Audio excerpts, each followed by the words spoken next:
Hi everyone, welcome to my channel, Kay Reads and Crochets. Today I wanted to do a long form version of a challenge that I've seen going around Bookstagram and BookTok, which is called the 333 Challenge. But because it's February and because February is Black History Month, I wanted to specifically do this challenge in a way that would highlight Black authors and Black stories. While we should be reading diversely all year round, history months and awareness months are a really great time to highlight specific authors and stories, as well as to kind of do a little bookshelf check-in and make sure that you don't have any gaps in the books that you are reading. So the 333 challenge has a couple of different variations, but basically you choose 3 categories and you provide 3 books or author recommendations within those 3 categories. I've seen people do this challenge with like authors that are new to you, or series within a specific genre, or your favorite books within a specific genre or subgenre, or books with a favorite trope. I've chosen specifically for this video to do books that are on my TBR, auto-buy authors, and authors that I want to read more of this year. So I hope that this helps you find a new and exciting read for February. If this is a challenge that sounds interesting to you, I fully support you doing your own version of this challenge or seeking this out on other bookish spaces. This is definitely one that I want to hold on to for other important months of the year. So the first category of books that I'm using for this challenge is books on my TBR, and the first book that I have on my TBR is Women of the Post by Joshunda Sanders. This was a book that I highlighted in my most anticipated reads of 2025 video from a couple of weeks ago, and it tells the story of the 688 Battalion of the Women's Army Corps. This was the only battalion of Black women to serve overseas during World War II, and their job while they were stationed abroad was to sort and deliver over 1 million pieces of mail. I also saw that Netflix has a movie about the 688. I don't believe that the movie was inspired specifically by this book, so that's pretty cool, and I think that this book is going to be a really interesting read. The next book on my TBR is Feybound by Sara El Arifi. This is a book that I know practically nothing about. I'm gonna be straight up honest, but every time I go to the bookstore, this cover just calls to me. I think it's so beautiful. I love the black and the red and the gold, and I think it just looks gorgeous. It's the first book of a trilogy, and I believe the second book in the trilogy is releasing this month, so definitely one that I want to kind of jump on and get reading. So this follows the story of 2 sisters, one of whom is a warrior and the other is more of a magician, like a sorcerer. I see this book every time I go to the bookstore and I keep thinking, oh my gosh, it's so beautiful. I'm seeing more and more of it on bookish spaces, like book social media. From what I understand, it's also very queer normative, and it's got a lot of mythical and fantastical inspiration, which I love both of those things. So I feel like this is gonna be a really good book for me this year. The last book I have on my TBR that I'm going to highlight for this challenge is 7 Days in June by Tia Williams. This is a book that has been on my TBR for a really long time. This is a second chance romance book about 2 authors, and it's supposed to be really emotional. Like, people are saying it's super emotional. People also seem to really like Tia Williams' other book, which is A Love Song for Ricky Wilde. So if I like 7 Days in June, I'm definitely going to pick up Love Song for Ricky Wilde as well. The next category that I'm going to highlight for this 333 challenge is auto-buy authors. And if you've seen any of my videos, I've talked about this author 100 times. It's Talia Hibbert. Talia Hibbert is my go-to romance author when I need something short and sweet and spicy. It always hits. The first book I read by Talia Hibbert was Highly Suspicious and Unfairly Cute, which is her YA romance, and I absolutely loved the relationship dynamic between Celine and Bradley. I think they were so adorable. Then that led me to pick up the Brown Sisters trilogy. I love the care that Talia Hibbert puts into all of her characters and all of her books. She is so good at tackling a lot of really difficult issues, mental health, difficult relationships with parents, neurodivergencies. She is so good at handling those topics with such care and love and devotion. It's magical. I have no other word for it. She has a huge body of work as well, and it covers a lot of different genres and tropes, so I fully believe that there is a book out there for everyone. Talia Hibbert is coming out with a fantasy novel next year. It's supposed to be a Beauty and the Beast retelling. I cannot wait to get my hands on this book. I would read Talia Hibbert's grocery lists. I would. I think she's phenomenal. I think she's an author that everyone should try. I think she's great.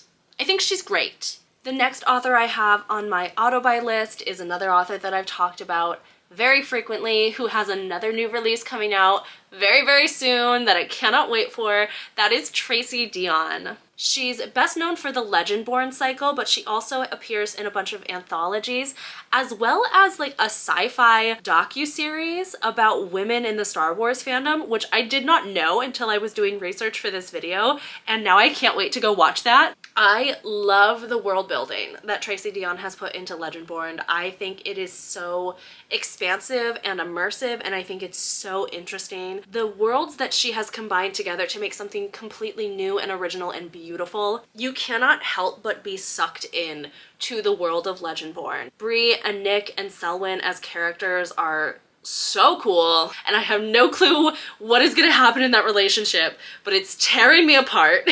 They have taken up every single thought inside my mind. With Oathbound coming out literally like 2 weeks from me filming this video, I'm going feral. I'm going feral. I just really, really hope that she has something else on the back burner for when the Legendborn cycle is done, because I don't know if I'm gonna be able to stand waiting for her next release. I recommend Legendborn as a series so frequently, so frequently. Anybody who likes young adult or fantasy, or like any teenager who wants to get into more complicated fantasy books, I think Legendborn is a great place to start. The last auto-buy author that I am highlighting in this challenge is actually somebody who's kind of new to my auto-buy author list, and that is Kimberly Lemming. She's written a series of cozy romanticises that are collectively titled The Mead Mishaps. All of the titles start with "That Time I Got Drunk" and blah blah blah blah blah. Saying those titles out loud, I think that's so iconic. I love it. The first one is "That Time I Got Drunk and Saved a Demon," and I borrowed that from Libby like, I want to say 2023, like it was a while ago. And then either Libby didn't have the next book available or it hadn't come out yet. I'm not entirely sure. But anyway, I put the series down for a while and it kept cropping back up in my life. And it recently came out on Kindle Unlimited. So of course I picked it back up. The second book is called "That Time I Got Drunk and Yeeted a Love Potion at a Werewolf." Again, iconic. I actually just finished that one the other night. I needed to finish a book. The book that I was reading, it was such slow going and I felt like I was taking forever with it. And I just needed to read a book and be able to finish it. I needed that little dopamine of finishing a book. So I put that book aside and I picked up "That Time I Got Drunk and Yeeted a Love Potion at a Werewolf." I can't even say the title without laughing. I love it. It was great. It was exactly what I needed. It was 200 pages. It was funny. It was fantasy. It was spicy. So that series has quickly skyrocketed to the top of my TBR because they were exactly what I needed. I needed something short. I needed something funny. It was perfect. It was exactly what I needed. As of filming, I have not started book 3, which is "That Time I Got Drunk and Saved a Human." I think we're getting the demon's perspective this time. I think Mead Mishaps is gonna do exactly what I need it to do. She also has like a sci-fi version of these kinds of books coming out like literally like this week. So I'm probably gonna go pick that one up. I didn't think I would be a monster romance girly, but Kimberly Lemming has changed my mind. And she has quickly become one of my new auto-buy authors. I'm so on board for whatever she decides to put out next. The last group of authors that I'm going to highlight for this book challenge are authors that I want to read more of this year. Some of them are authors that are brand new to me, that I've never read anything by them yet, or some of them are authors that I've maybe read 1 or 2 books, but I really just want to explore more of their work this year. The first author on this part of the list is Tomi Adeyemi, who is the author of the Legacy of Orishas series. I received the first 2 books in this series from an exchange I'm in with the Gremlins After Dark Discord. The first 2 books are Children of Blood and Bone and Children of Virtue and Vengeance. I am absolutely obsessed with the design on these edges. I think they're absolutely beautiful. I love the colors, I love the intricacy of the detail, I think it's great. You know I'm a sucker for a sprayed edge. This series follows a girl named Zaylee who lives in a West African inspired realm. One day suddenly magic is outlawed, and everyone who has magical powers is either being forced out or eliminated. This series is also getting a film adaptation soon, which is always super exciting. Another author that I want to read more of this year is Farida Abike Iyamide, who wrote Ace of Spades and Where Sleeping Girls Lie.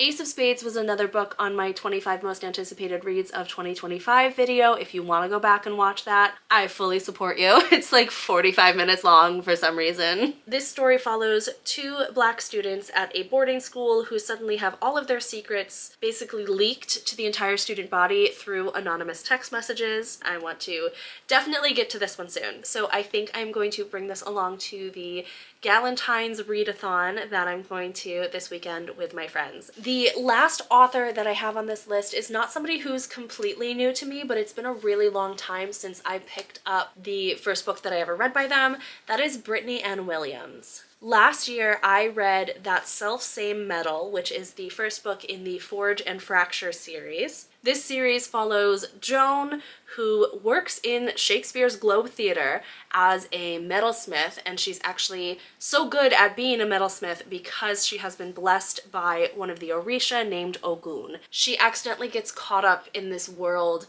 of not only acting within Shakespeare's company, but this battle between the mortal world and the Fey world that just happens in the middle of Shakespearean London. It's a really cool combination of Shakespearean London, West African mythology, and like Celtic Fey, but like the tricky Fey, which are personally my favorite types of Fey. I feel like a lot of recent books that are like, oh, it's Fey, oh, it's fairy. They're not Fey, they're like Tolkien High Elves, which is fine. I love Tolkien High Elves, but I also love the tricky Fae. I love the mischievous Fae, and I think that's so fun. And I probably shouldn't be saying that I like mischievous Fae out loud because I feel like then they're gonna find me.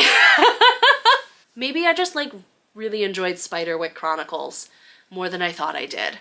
I also really enjoy when authors have other passions and interests that they bring into their writing, and with Brittany Ann Williams, it's Shakespeare. Like, she has like a master's degree in Shakespeare and she knows her stuff, and it shows in this series, and I love that. Shakespeare and his company end up being like really huge characters throughout the story, and they really help Joan kind of go through this role that she's been kind of thrust into of basically being kind of a chosen one, kind of a savior, all of these things. I borrowed this book from Libby last year, and this was another one that I think either the sequel hadn't come out yet or my library didn't have a copy of it, and so I didn't get a chance to finish the series last year, but it's definitely one that I want to go back to this year. That wraps up my 333 challenge for Black History Month. I hope that I introduced you to either some new authors or some new series, and if you have any other authors or books that you'd like to recommend to me, please leave them down in the comments. And again, we should be reading diversely throughout the year.